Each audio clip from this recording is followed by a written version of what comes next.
Welcome to CSE 2217.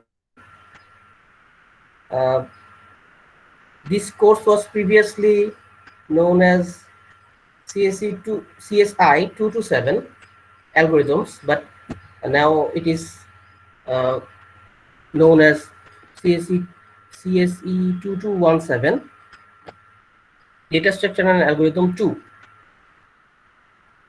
Previously it was known as algorithms. Most of the students who are from previous batches know it as algorithms. Currently it is known as data structure and algorithm 2. It's a 3-credit course. We will have class Saturday and Tuesday at 10:35. Some of this information will be edited and I will post this course syllabus as soon as possible. I will provide my email address and how to contact me. If you need any help or counseling, then you can contact me through email.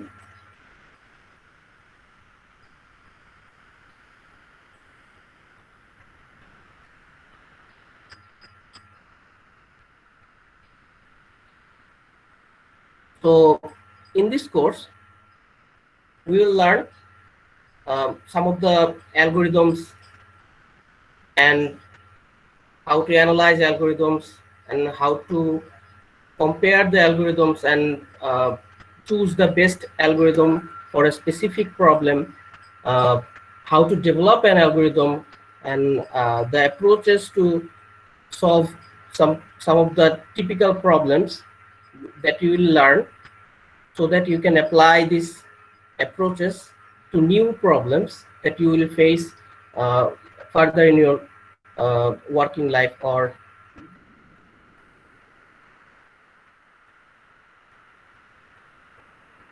so just a quick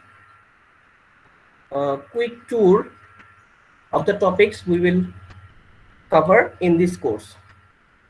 In the first few days, we will analyze algorithms. Then we will learn something called asymptotic notations, probably in the third lesson of this course. You already know what is asymptotic notation. You are already familiar with it. You already use it without knowing that these are called asymptotic notations. You have used big O terms, big O n square, big O n log n. So these are called asymptotic notations. In data structure course, you use these asymptotic notations, but you calculated these notations on the basis of practice or experience or simple assumptions. But we will see how to mathematically derive the asymptotic notation in algorithm course. Previously, you learned to use asymptotic notations, but in an informal manner. But in this algorithm course, we will learn to use these asymptotic notations in a more formal and mathematically precise manner. Okay. After learning the asymptotic notations, we will go to an interesting approach of problem solving, the divide and conquer approach. Some of you have already heard it, the divide and conquer approach. Those who took class with me in data structure course, those who took class with me, who took data structure class with me, they should remember that I talked about the divide and conquer approach while I taught merge sort and quick sort. Yeah. Quick sort and merge sort. Yes. some of you should remember I spoke about the divide and conquer approach. In this course, we will go further into the details of the divide and conquer approach, and we will analyze how to how to uh, analyze the time complexity of these algorithms mathematically. Uh, then we will discuss some of the examples of uh, divide and conquer approach. Perhaps one or two classes we will discuss some of the classic divide and conquer problems, so that you can understand better. Then we will study another approach of the most popular algorithm strategies, that is called greedy strategy or greedy algorithms. This should be easy for you to grasp, because greedy algorithms are mostly easy problems. Then, similar to divide and conquer, we will discuss some of the classic greedy problems, so that you can have a better understanding about greedy problems, in which problems greedy approach should be applied, and in which problems greedy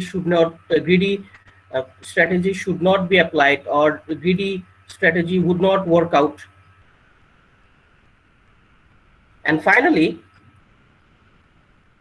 we will study another approach of solving any problem, the dynamic programming approach. Then we will also discuss some of the classic dynamic programming problems, so that you can have a better understanding of the dynamic programming approach, and where to apply and where not to apply dynamic programming.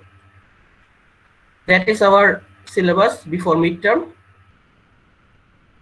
And after midterm, we will discuss some of the graph algorithm techniques. But let's keep it after the mid. So you have a quick tour of what we are going to learn in this first half of the trimester. You can see that the syllabus is very, what should I say? This is not very compact. The syllabus is huge, so we will have to cover some of the topics very fast. I think most of the students in this class are quick learners, so they should be able to cope up with the speed of this course, and I will try my best to facilitate your studies and make you understand the difficult problems as simply as possible. So let's start our first lesson.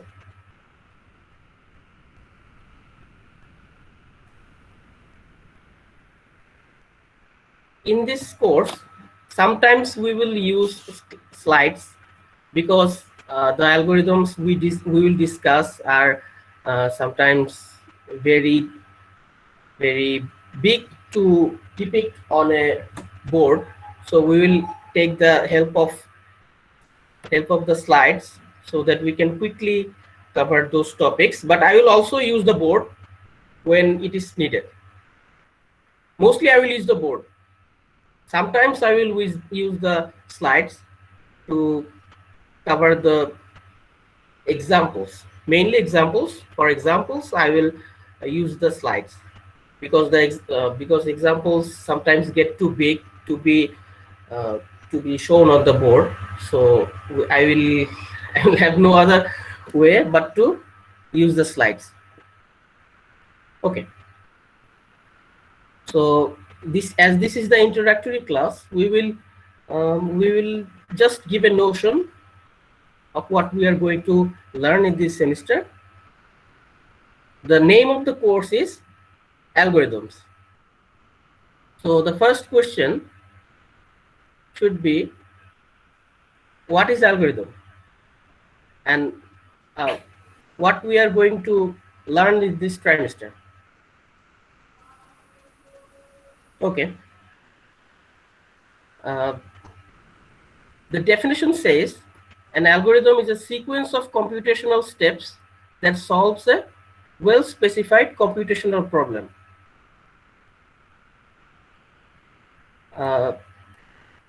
This is the textbook definition. But forget the textbook explanation. Ask yourself what an algorithm is.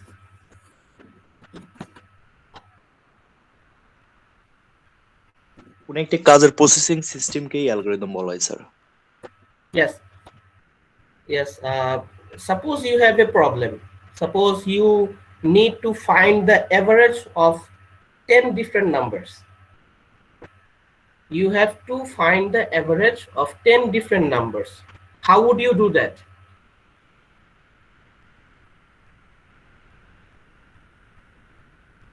You have to find the average of 10 different numbers. How would you do that? Sir সবগুলো যোগ করে average 10 দিয়ে ভাগ করে দিব। Yes, first you add all the 10 numbers, then you divide the numbers with 10 because there were 10 numbers. So that is an easy process to calculate the average of 10 numbers.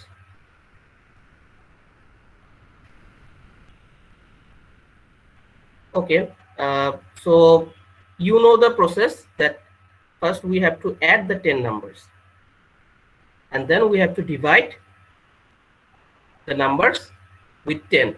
Then we will get the result. Okay, see, our problem was calculating the average of 10 different numbers. Was the problem well specified? Was the problem well specified? Yes, sir. Yes, you have to calculate the average of 10 numbers. So the problem as specified was to calculate the average of 10 different numbers. And it was a computational problem. Of course, it was a computational problem. So what you came up with, you came up with a sequence of computational steps. What are the sequence? First, we have to add all the 10 numbers.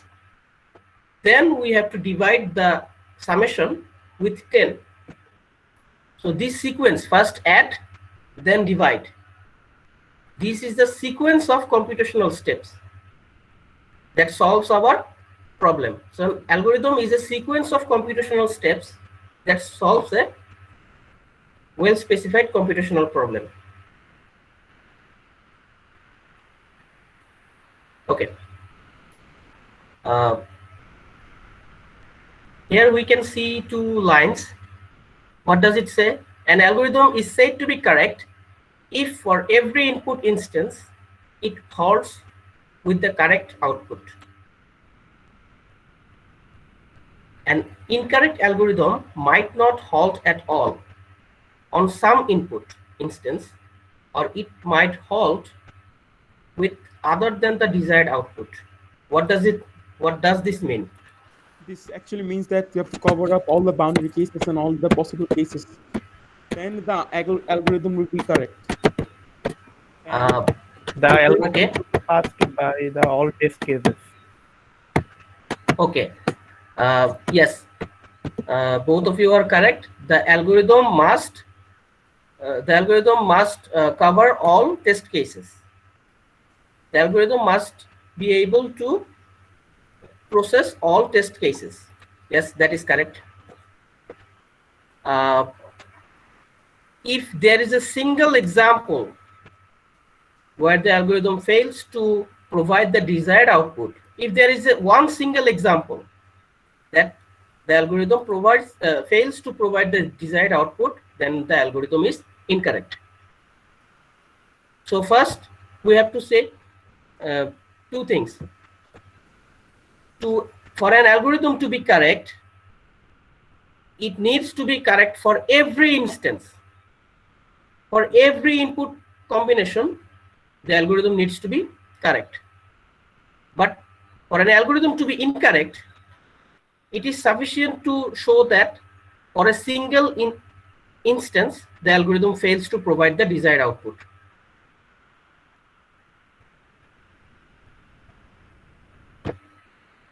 Okay, and what is this halt? Have you heard it before? No, Halt. sir. Yeah, sir. It means to stop somewhere, unintentionally. Okay, halting is stopping. That is correct.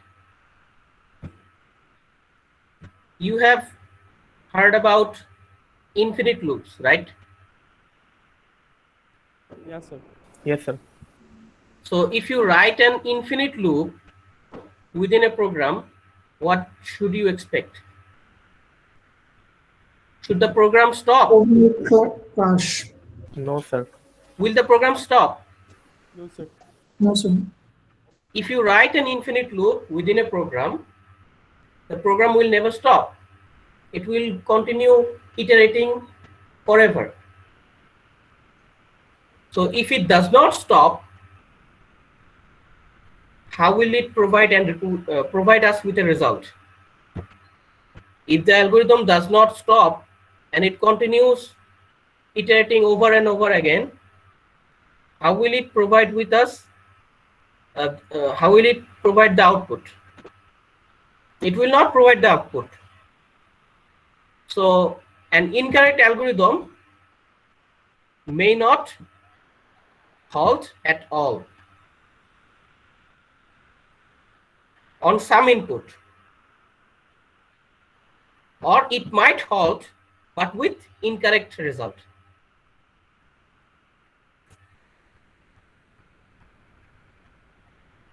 Okay.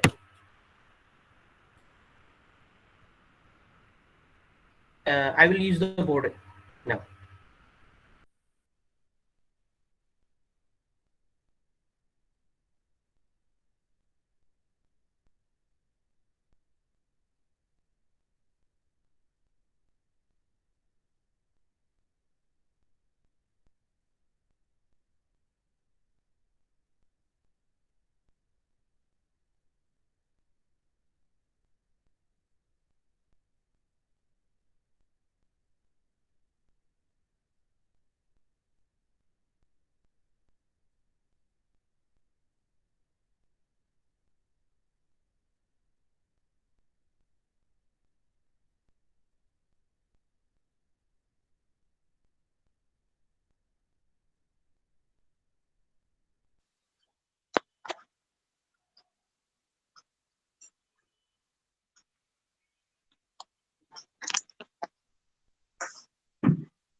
Can you see the board? Yes, sir. Yes, sir. Okay.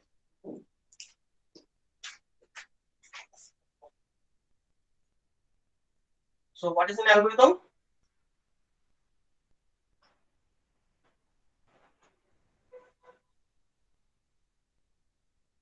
A sequence of computational steps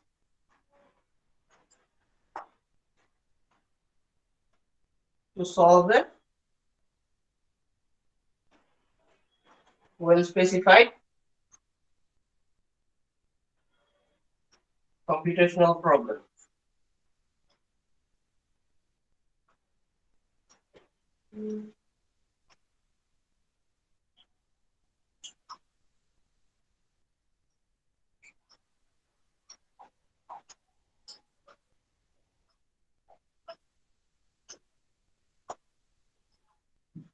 What are the properties of a correct algorithm?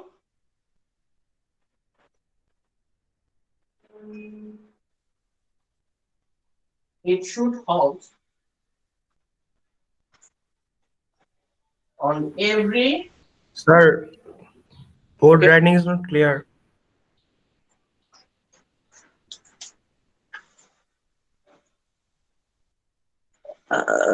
The writing is not clear. Yes, sir. Right sir white board ঠিক মতো focus হয় নাই। Sir, your writing is clear, sir. The camera is not focusing, sir, and there's some blur over the webcam, sir. এটা focus হবে না, এটা এমনিতেই দেখে নিতে হবে। ওইটা যখন সান নড়ে তখন এটা ফোকাসটা চেঞ্জ হয়ে যায়। না না না না, ঝাপসা ঝাপসা ব্লারিনেস আসছে, সেটা স্যার ঠান্ডার জন্য হইতে Blur পারে, আসতেছে ভাই। sir. অনেক সময় ফিক্স হয়ে যাচ্ছে, সমস্যা তো নেই। আমি তো পিছনে দেখলাম না, ব্লারি দেখাচ্ছে এখনো। না, এখন তো ঠিক আছে।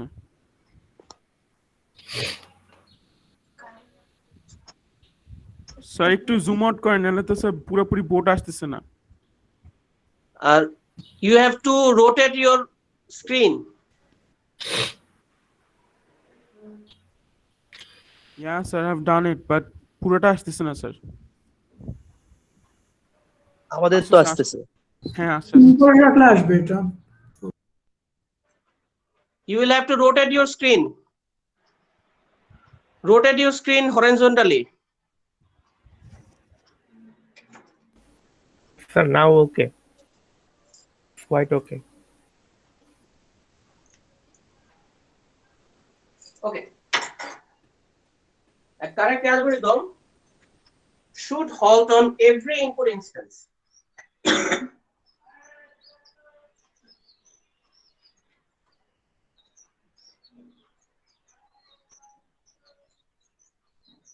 With the desired output.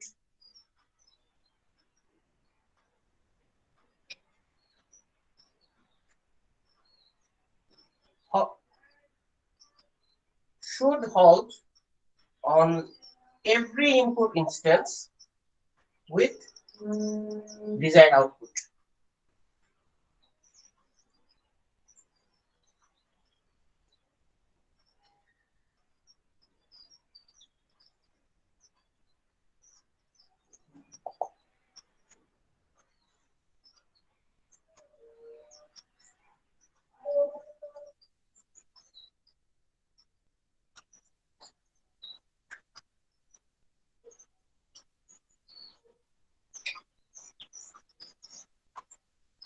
Incorrect algorithm, it may not halt at all.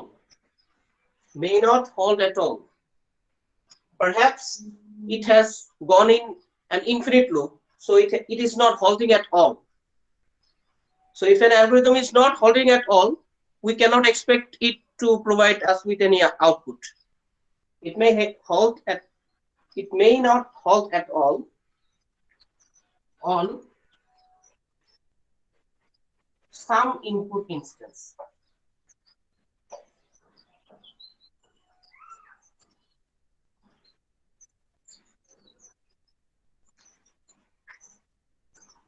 You should know the difference between every and some.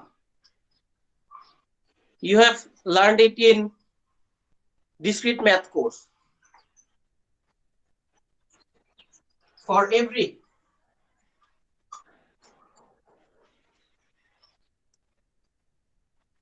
and for some.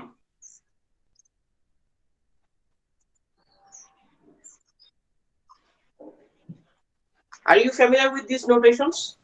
Yes, sir. For every means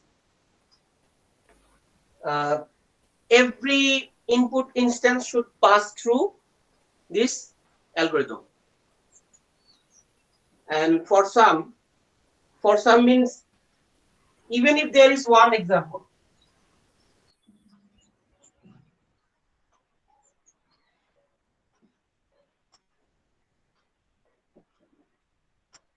So even if the algorithm fails to halt on one example, it is incorrect.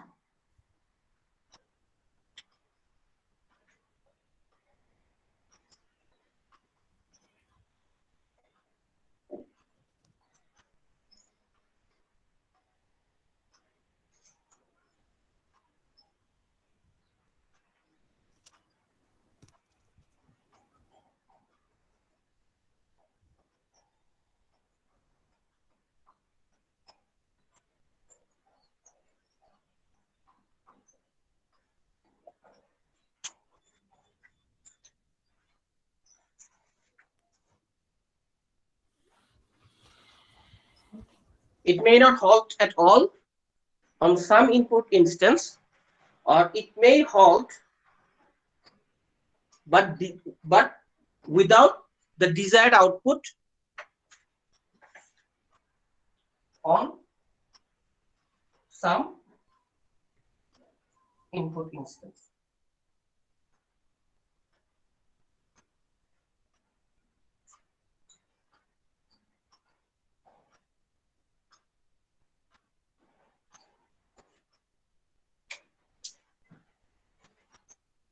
So these are the keywords you need to understand, and you have to remember. These are the keywords. For a correct algorithm, it should halt on every input instance with the desired output. And if it does not do that, it is an incorrect algorithm. It may not halt at all on some input instance, or it may halt but without the desired output on some input instance. It is incorrect.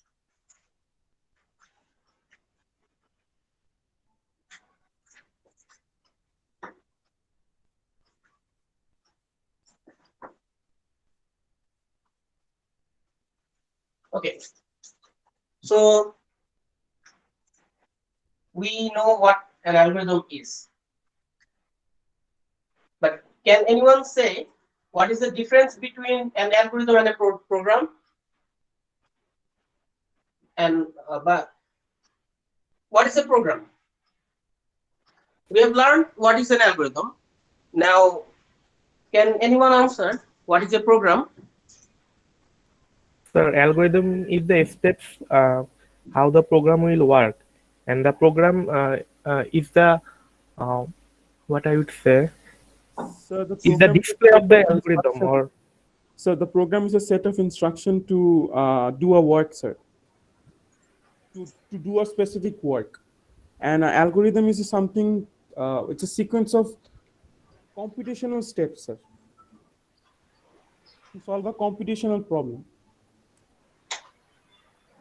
Okay, I think you have correctly said the notion of the difference between a program and an algorithm.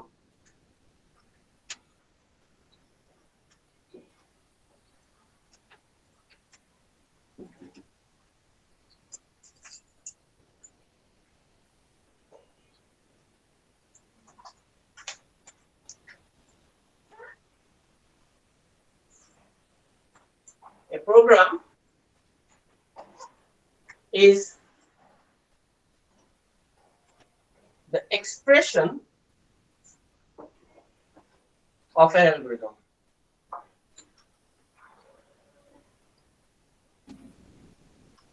In a specific programming language.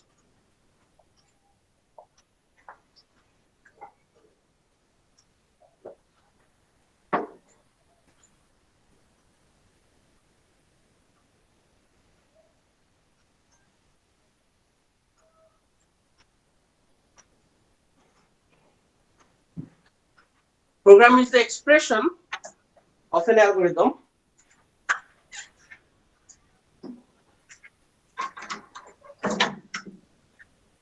in a specific programming language.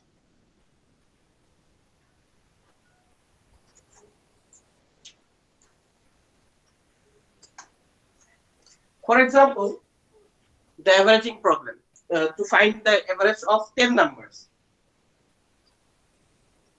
The algorithm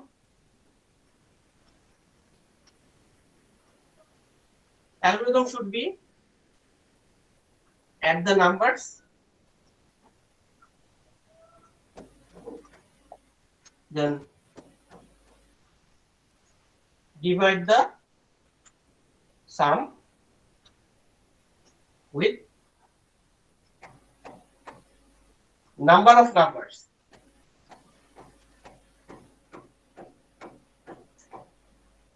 Add the numbers and then divide the sum with number of numbers.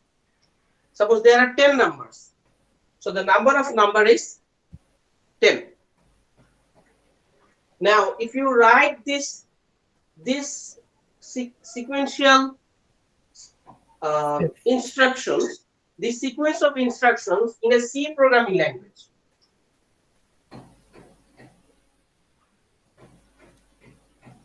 In a C programming language, that is, you have to write in main, then you will have to take the sum, then a for loop, etc., etc. This is a program, and this is the algorithm. The sequential steps. Then we translate these steps into instructions in a specific programming language. So we express this algorithm into programming language specific instructions. Then this is called a program. So we express the algorithm in a specific programming language instructions. Then we have a program. So to write a program, we first need the algorithm.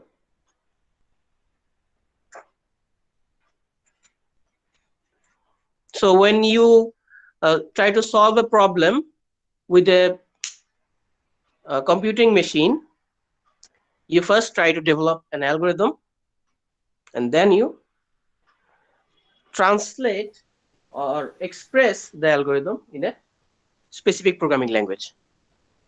So this is the difference between a program and an algorithm.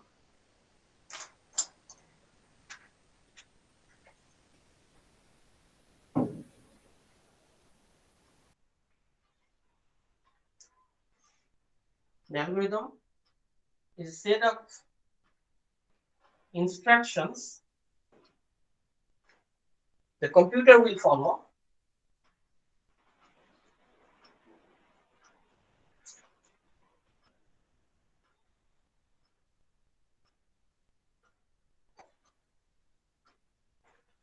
to solve the problem.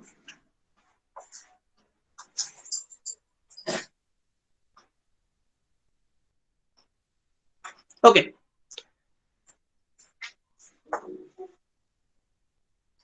We have been talking about problems. So the next question is, what is a problem?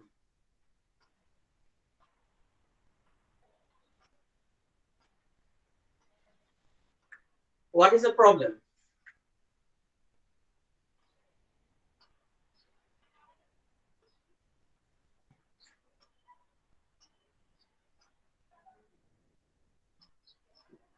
Suppose there are some numbers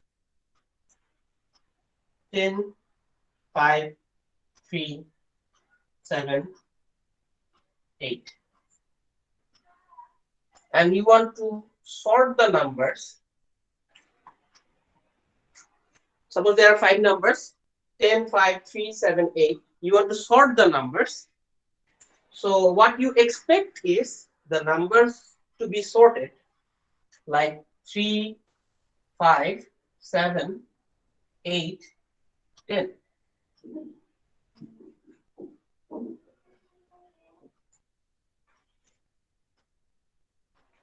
So you have a set of input, and you desire this output. You have a set of input and you desire this output.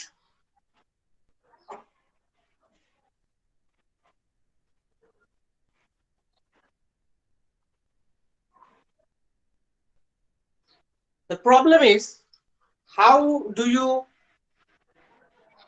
convert this input into this output? The problem is that you want to convert this input into this output.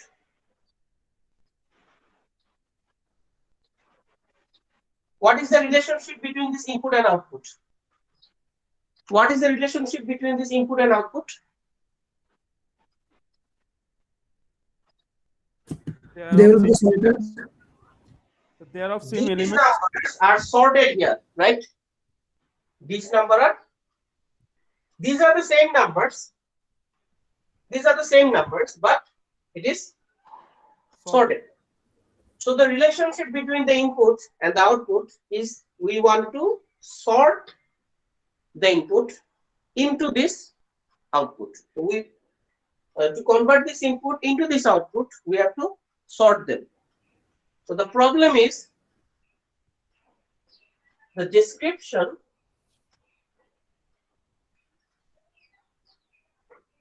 of input output relationship. The description between the input and the output relationship. This is the input, this is the output. The relation between the input and output, this is the problem. We want to sort. This is a sorting problem.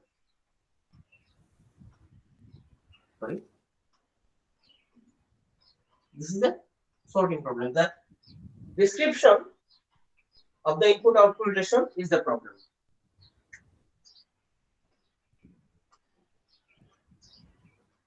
Then what is the algorithm?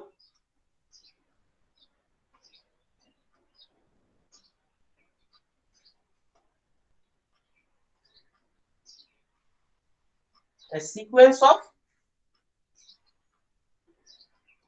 computational steps to transform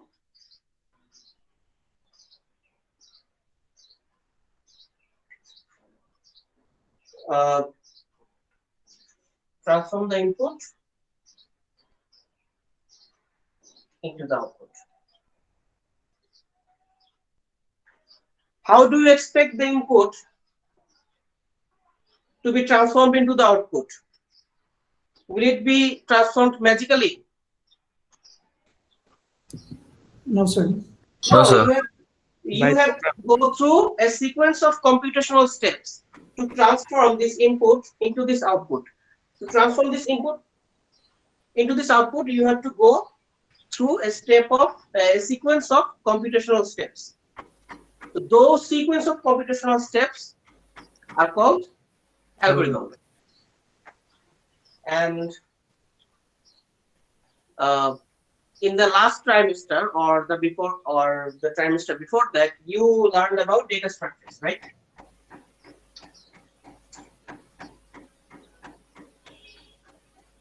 So where the data structure stands,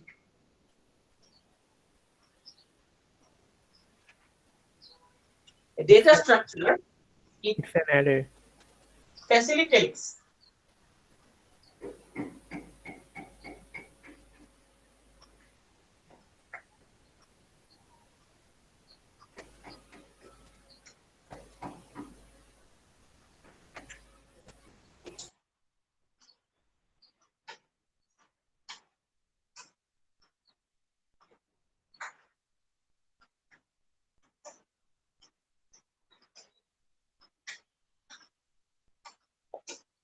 data structure facilitates storing and retrieving data.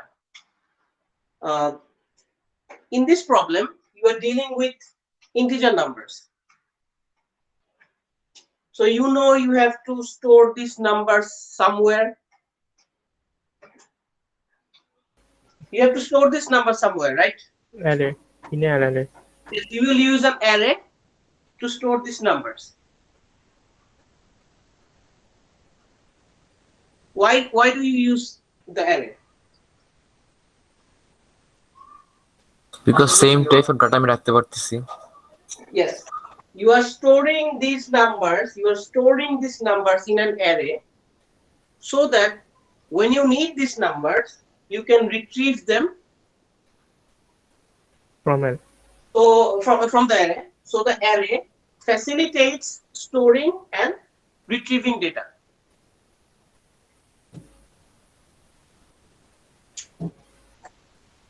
So the big picture is that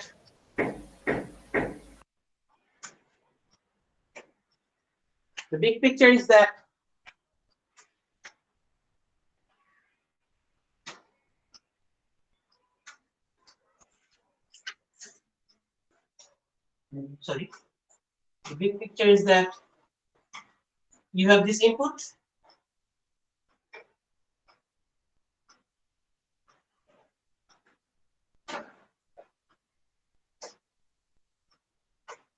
You want this output. You have this input, you want this output.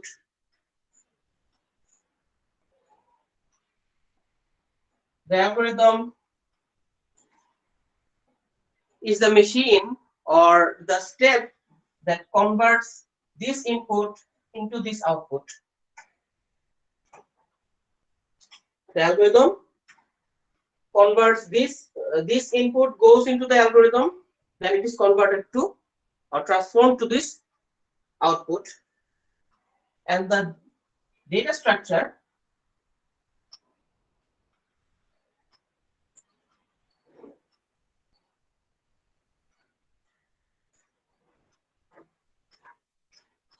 is the helping hand. The data structure is the helping hand for this algorithm to manage these data. The data structure helps the algorithm to manage these data. Why do we separate the data structure from the algorithm? Why should we separate the data structure from the algorithm? Sometimes algorithm depends on data structure. That is correct, but can someone provide another perspective?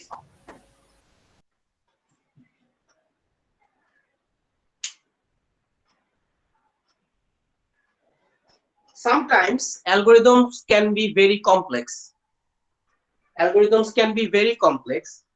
So we want to keep our focus on the algorithm,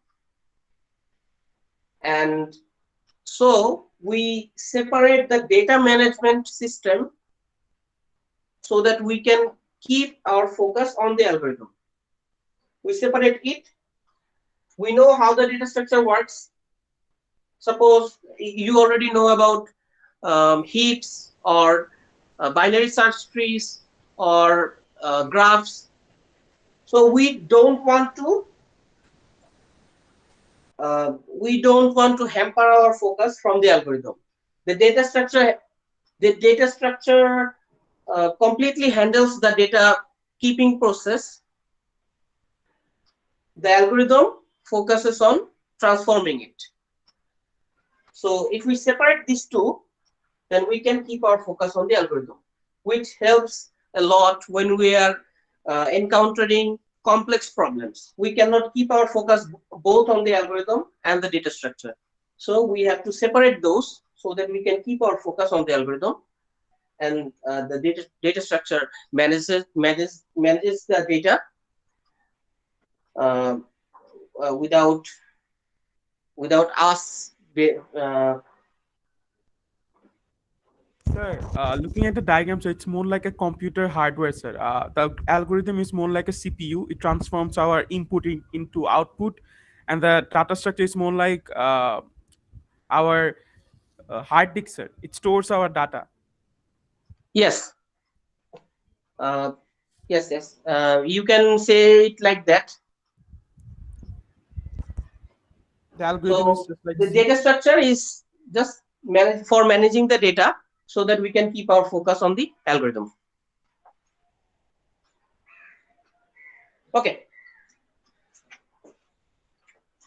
You should remember we talked about analyzing the algorithms.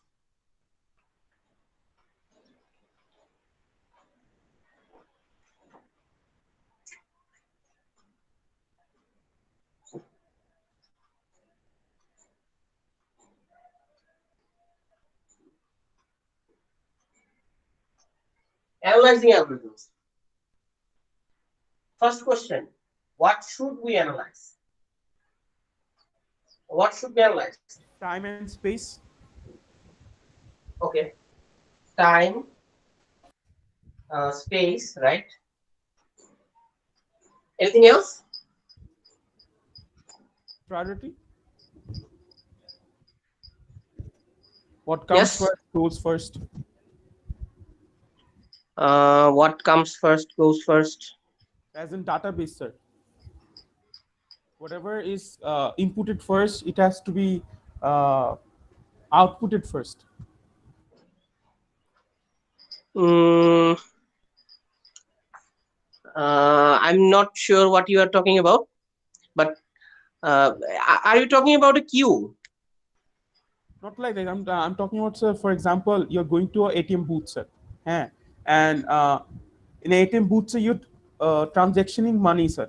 And in the server, sir, in this back-end server, sir, there's a lot of people doing this thing in the same time. But whoever doing it in the at first is getting the output first.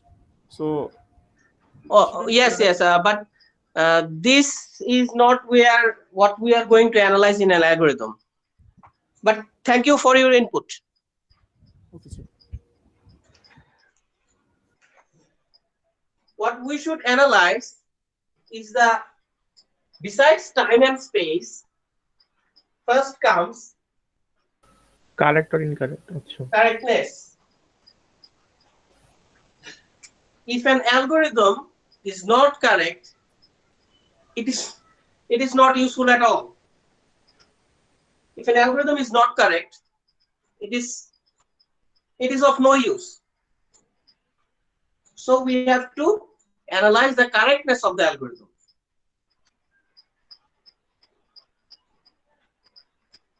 So what the correctness is?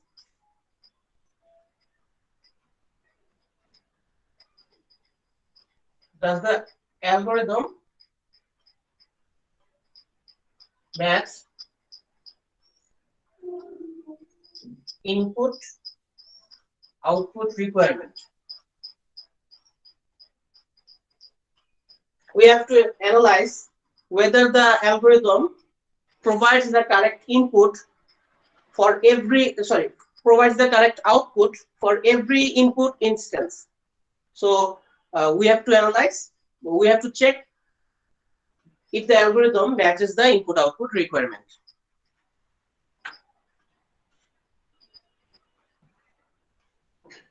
Then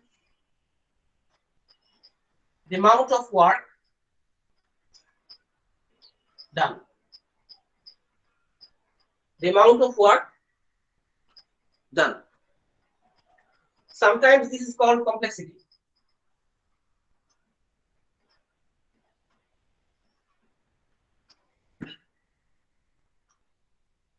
Actually, we do not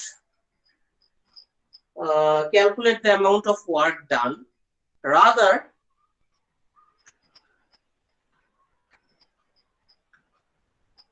we are interested in the time taken to get the work done. Because computers are machines, they are tireless. They can work. At a stretch for a long time. So the amount of work done is not on our primary focus. The primary focus should be the time taken to get the work done. This should be a primary focus. So although we say the amount of work done, we are primarily focused on the time taken to get the work done. That we call complexity. Also, the amount of space required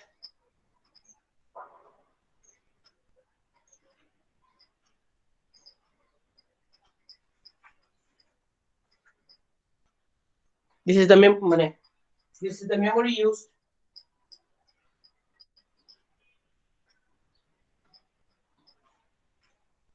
If you remember, in your data structure course, we were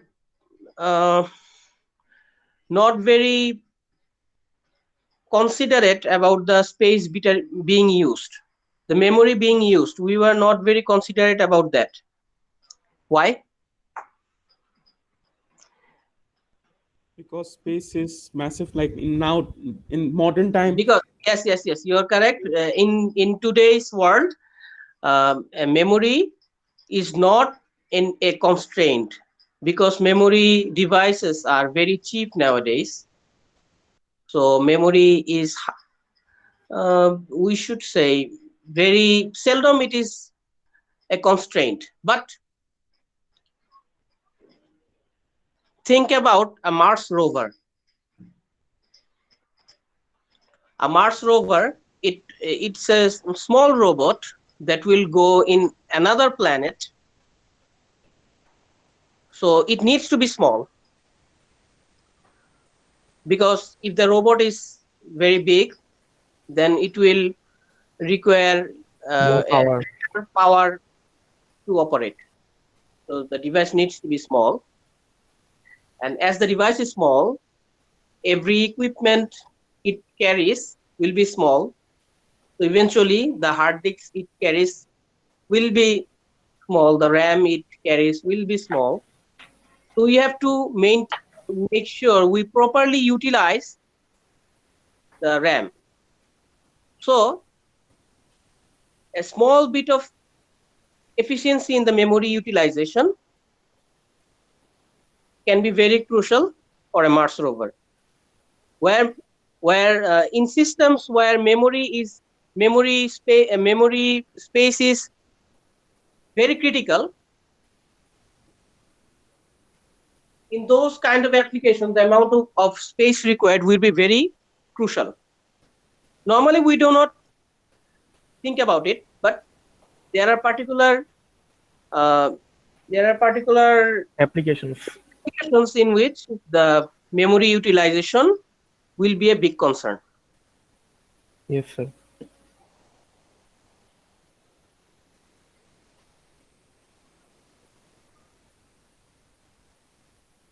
Simplicity and clarity.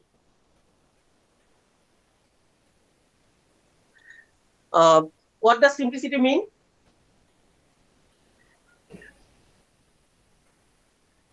It's self-explanatory.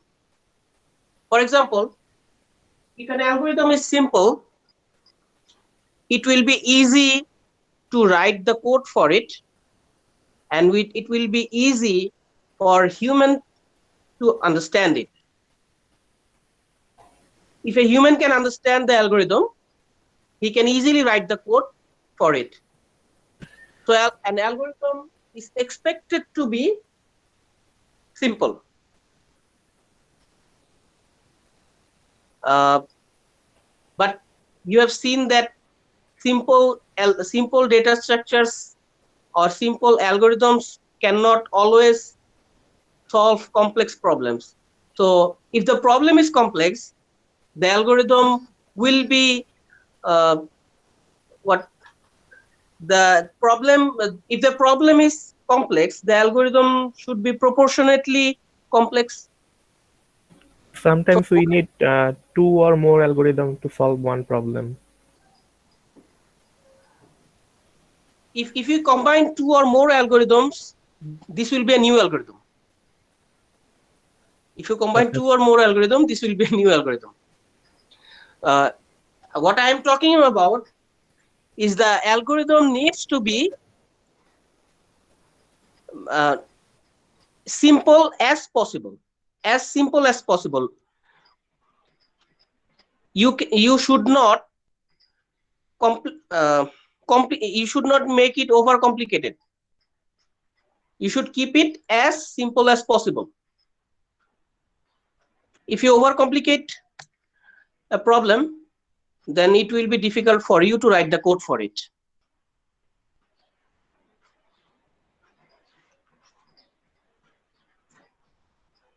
If you remember, which data structure gives the best searching speed? So linked list. No. Linked list. In linked list, searching is big O of n. So if we have key for every linked list, sir, we can find it now, sir. But you have to So go 3. through 3 the is a entire linked list to search an item.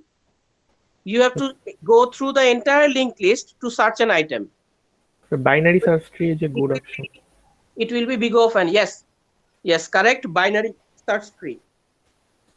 The binary search tree is more Sorted. complex. The binary search tree is more complex than a linked list or an array list. So should we go for a binary search tree? Yes, if our requirement says that we need to search faster, then we have to use the more complex binary search tree, right? Yes, sir. Yes, sir. So the simplicity is a relative term. You have to make the algorithm proportionately as simple as possible, but sometimes the algorithm will be proportionately difficult, complex as the problem is. As the problem grows complex, the algorithm will be proportionately complex, but we should keep it as simple as possible. And what about clarity?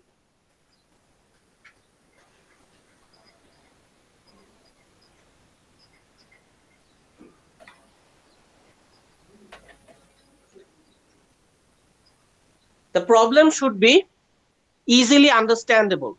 Sorry, the solution or the algorithm should be easily understandable by all. If a problem is understandable, you will be able to prove whether it is correct or not. If an algorithm is easily understandable, its correctness can be easily proved. On the other hand, if a problem is if an algorithm or the solution to the problem is complex, the validation or the correctness proof will be equally difficult. Okay, finally,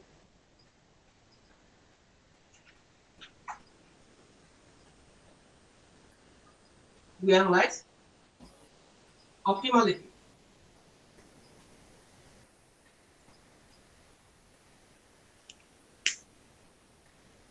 What is optimal?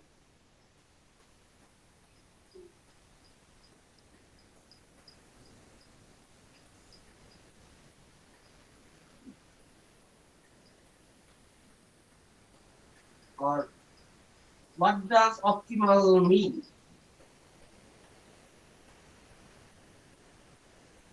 Less time and less space. This is the main focus. Okay. If you remember from your math course, from calculus math course, the optimal value can be the maxima Or the minima. or the minima. Optimal value means maxima or the minima. Sometimes, Sir, it's the output of DD problem or not? yes. If the problem tries to find the maximum output, or if we try to find the maximum value from a function, so the maximum value will be optimal. On the other hand, if we are interested in the minimum value of a function, then the minima will be optimal. By optimal, it is both the maxima and the minima are meant to. So if you try to solve, if you try to find the cost of an operation, what should we go for? The minimum cost or the maximum cost? Minimum cost. For counting cost or calculating the cost, we should always go for minimum cost. So in this sense, optimal means minimum. On the other hand, if we try to calculate the revenue from a business, what should we go for? Should we go for minimum revenue or should we go for maximum revenue? Maximum. In terms of revenue, we should go for maximum. So in this sense, maximum means optimal. And now, from the algorithmic perspective, do we want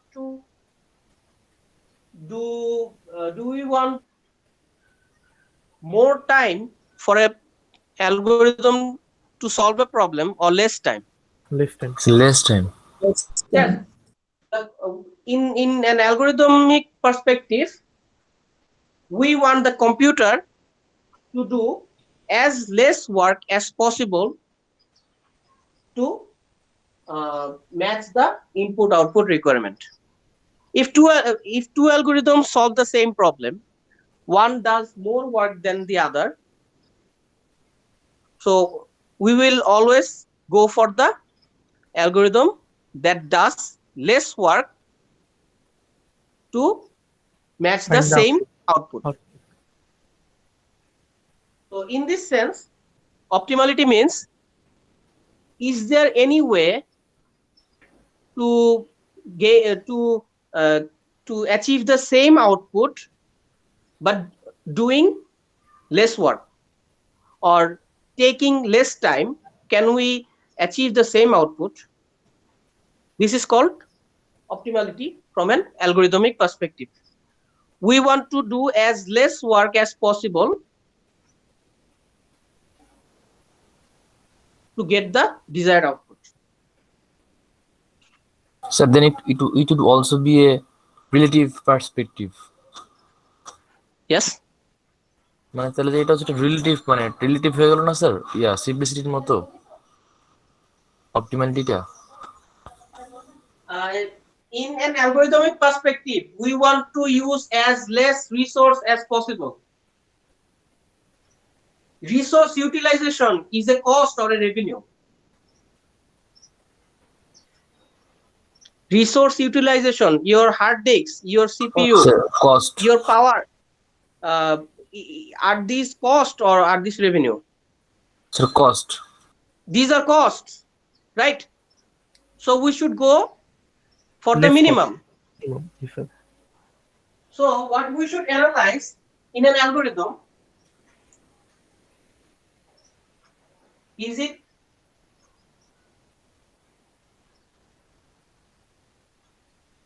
possible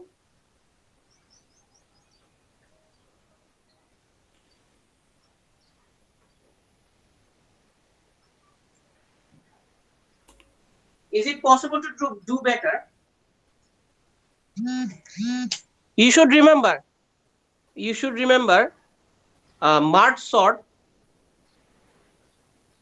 and bubble sort, or any sort, selection or insertion sort.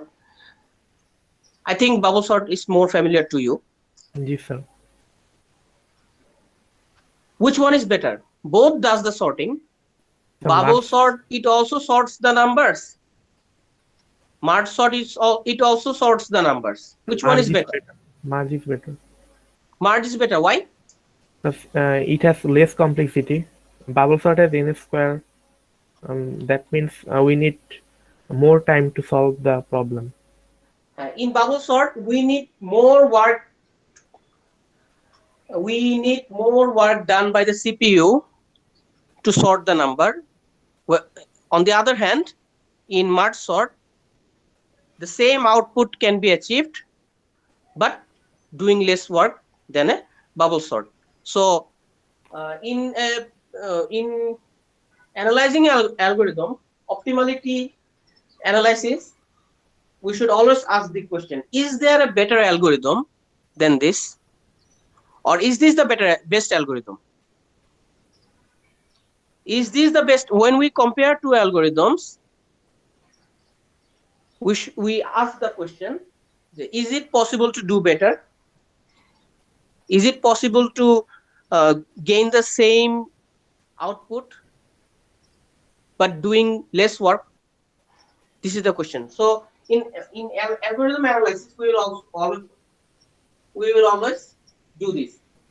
These checkings, correctness checkings, amount of work done, complexity checking, space requirement, is it simplicity or clarity checking, and optimality checking. And finally, answer me one question. Which one is simple, merge sort or bubble sort? The bubble sort is simple. Yes. Both merge sort and bubble sort are correct. Bubble sort is simple. Bubble sort is simpler than merge sort, but merge sort is More optimal. more optimal than bubble sort. So in this case, we should go for merge sort, because we want to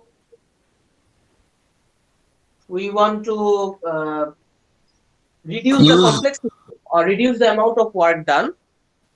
So we should go for merge sort.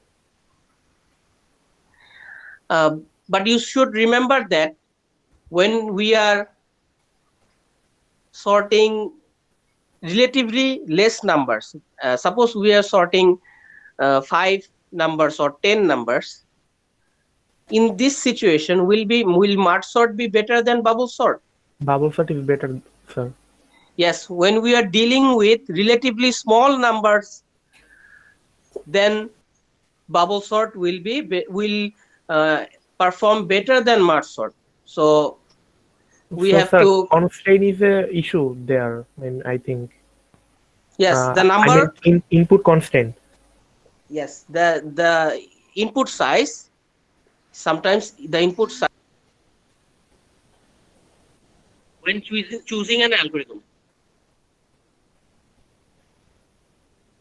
Okay, I think the class time is over.